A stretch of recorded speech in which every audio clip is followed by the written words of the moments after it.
बुलेटिनच्या सुरुवातीला महत्त्वाची बातमी। वादग्रस्त मंत्र्यांच्या राजीनाम्यासाठी भाजपचा दबाव वाढला अशी सूत्रांची माहिती आहे। महत्त्वाची बातमी, मंत्र्यांच्या वर्तनावरून मुख्यमंत्री फडणवीसांची तीव्र नाराजी असल्याची सूत्रांची माहिती आहे। फडणवीसांनी शिंदे आणि अजित पवारांकडे नाराजी व्यक्त केल्याची सूत्रांची माहिती आहे। माणिकराव कोकाटेंचा कृषी मंत्रीपद जाणार अशी देखील सूत्रांची माहिती आहे। आणखीनही काही वादग्रस्त मंत्र्यांना डच्चू दिला जाण्याची शक्यता वर्तवण्यात आली आहे। मुख्यमंत्री फडणवीसांचा दिल्ली दौरा वादळी ठरण्याची शक्यता आहे। वादग्रस्त मंत्र्यांच्या राजीनाम्यासाठी भाजपचा दबाव वाढल्याची सूत्रांची माहिती आहे। मंत्र्यांच्या वर्तनावरून फडणवीसांची शिंदे आणि अजितदादांकडे तीव्र नाराजी। वादग्रस्त मंत्र्यांना मंत्रिमंडळामधून डच्चू दिला जाण्याची शक्यता।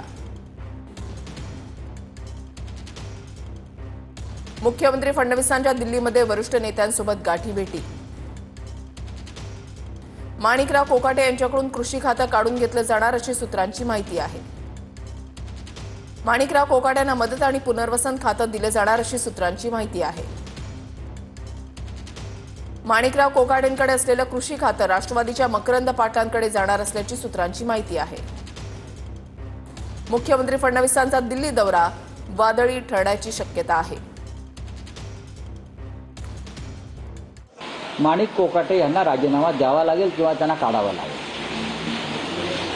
शेतकऱ्यांचा केलेला अपमान असा खातेबदलातून दूर होतो का? कृषी मंत्री असताना केलेला गुन्हा त्यांचं फक्त खातं बदलून धुवून निघेल पाप ते। अजित पवार नाही मान्य, स्वतःला शेतकऱ्यांची मुलं समजतात, स्वतःला शेतकरी समजतात।